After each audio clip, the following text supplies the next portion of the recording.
nigisha imodoka mu murenge wa Gahanga. Nasabaga ko mwadukorera ubuvugizi. Umurenge wa Gahanga ukomeje kujujubya abarimu bigisha imodoka babatwarira ibikoresho, ariko hagati aho babasaba ko bagira icyo batanga ruswa. Mudufashe murebe uko mwadutabariza, birababaje. Naduhe kagihamya kamwe gusa, kamwe konyine. Akaruduri konyine, kamwe konyine, kamwe gusa ko kibanza. kuko ruswa bavuga ko ihari, ariko ruswa kuyivumbura biragoye, cyane cyane ruswa nk'iyo ngiyo ivugwa mu bantu. Ushobora kubona ruswa mu bipimo transparency igisohora ruswa y'ibihumbi 5, ruswa y'umuntu w'umupolisi gutya ngafungura umuntu Ribu, umukozi w'urwego rw'ubugenzacyaha, mu trafiki ku muhanda, abakozi bakibarege na wasake b'amakontere n'amakash power n'abamapoto rimwe na rimwe, izo ruswa riziboneka. Ariko nk'iyo ngiyo kugira ngo uzayivumbure umuntu naduha akamenyetso kamwe konyine, tubabarira duha akamenyetso. kuko buribuka ntabwo yigeze yibasira umuntu, kuko ntawe yavuze muri rusange umurenge wa Gahanga mu rukiko. Wa undi bavuga ngo afite ibibanza n'amamodoka n'amataje, kajya mu rukiko twibaza umuntu yasoresha kuri stade y'akarere, abantu bose bakabirebera nyuma bakazamuta muri yombi, nta muntu aba afite bagabana. Uruke giye byatwaye abahari shaba bagabana byihorere. Erega twese nawe ushatse kuba umushumba wamuba. Oya ntago nawe umushumba, ukaragira iby'abandi. Ukivuga ku bashumbe ejo bundi umuvunyi mukuru ni Rere Maderi. wowe n'umushumba. Ahubwo yabavuze umuvunyi mukuru yavuze yuko abantu bihaye ibintu byo gushumba ibintu by'abantu, bakiha ibintu byo kugura ibintu bakabyandika ku bandi, bakayandika ku bandi. Ibyo byose biba byanga byakunda haba harimo uburyo bwo kunyereza ibintu bya ruswa.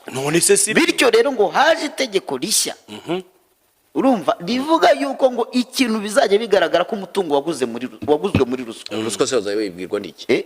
Bazajya bayitracking. Umuvunyi rega nta rwego rushinzwe iperereza ugira, bazajya bayitrackinga gute se? Ruswa bazajya bashyira akantu kagenda kavuga ngo amafaranga. Ubu se tuvuga ko nta bantu bafunze bazira ruswa babamenye n'abamafaranga ngahe? Si 5,000.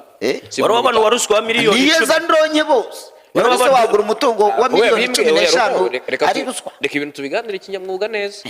Mbwira abantu mushobora gutuma mbabara. Kanywere ikorwa ry'umuhanda Nyamata. Niba hatarabayemo ruswa. Iye Nyamata Karo. Nyamata ya Bugese. Ariko Karo uvuga ibintu ufitiye. Kanze mbikwereke. None agahinda kakwicire rimwe. Urebe ukuntu umuhanda wakozwe, urumva? None kugeza ubwo amazi asanga batigeze bashyiraho marigore, amazi agasanga abantu muri za resitora agatwara n'ibiribwa byose. Ibyo bikavuga ko haje mu ruswa. Mbikwereke. Reka mbikwereke, mbishyire hehe? Kire ano mazi murebe ibintu biba byakorewe abaturage. Uravuze ni Gahanga na Karembure. Igo ibyo byo wibigarura turabizi. Nihe Karo? Niba ari Gahanga na Karembure. Uwo muhanda nguko. Nuhe muhanda se? Uyu munini suva Kicukiro ugera Nyamata. Nuzura muhanda bavuga ko wabaye mu ruswa gute? Umuhanda uturuka ku Gahembe werekeza Nyamata, ni mu murenge wa Nyamata n'ubundi. Watwaye imvura yaguye, amazi atwara n'ibintu by'abaturage, yewe na resitora zagi iki. Ibyo nibiza se umuhanda wubatse untushyiraho rigore nacyo bari ikiza cyangwa barabikoze nkana. Mbona harimo rigore. Barabikoze nkana. Bakoze akari rigore gatoya. Reba ayo mazi. Rigore irimo wenda nuko ari no hari kuri. None se ibyo bigahura na ruswa. None hatabayemo ruswa, umugenzuzi ugenzura ku muhanda wakozwe. Niba yarasanze ariko se metero zari zaragera nese bikavuga ko ari ruswa. None biba byagenze bikavuga ko ari ruswa se. Wewe wirakara ukerekana uburyo yari ruswa, sibyo neza ukabidetaya, cyangwa se nawe akaba ari kujyana mu nkiko akurega kumusebya. None kankwereke urakoze cyane. Ufite ibimenyetso se? Ibimenyetso bindi bihe kandi ubona ukuntu umuhanda wakozwe abaturage ibintu byabo biri. None se uyu muhanda wakozwe muri ubwo buryo? Aya ariko ntibakajye none se usibye naho hani Nyarugenge ho nta ujye ubona imvura yaguye amazi azamuka akajya no mu. Ariko uyu munsi ko mwakennye kuri kabirira. Oya mwakennye kuri kabiri.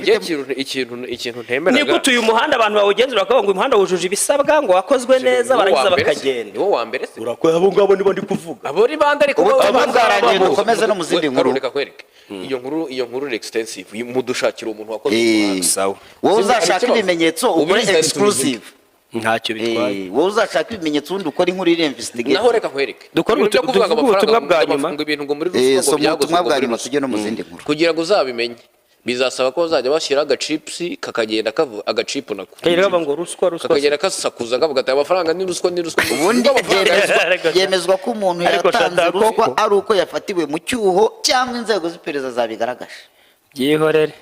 hari ikigo rega Reka Wishyura biri. umuntu ruswa utari umushinjacyaha. hari ikigo rega numva cyagakoranye na RIB n'urwo rwego rw'umuvunyi n'abandi bose cyitwa Financial Intelligence what sinibuka None se ntigikora. FIC Ntigikora se. FIC wa mugani. FIC ariko muri mandate zacyo ni ukureba amafaranga ashobora gukoreshwa ibikorwa nk'ibyo gutera inkunga ibikorwa by'iterabwoba amafaranga nk'ayo ngayo kuko ni kwa kundi iyo urengeje ibihumbi 10 by'amadolari ugiye gusohoka mu gihugu bifite kashi sorry barakubaza bati uyajyanye cyangwa se uyinjije uyakuye aje gukora iki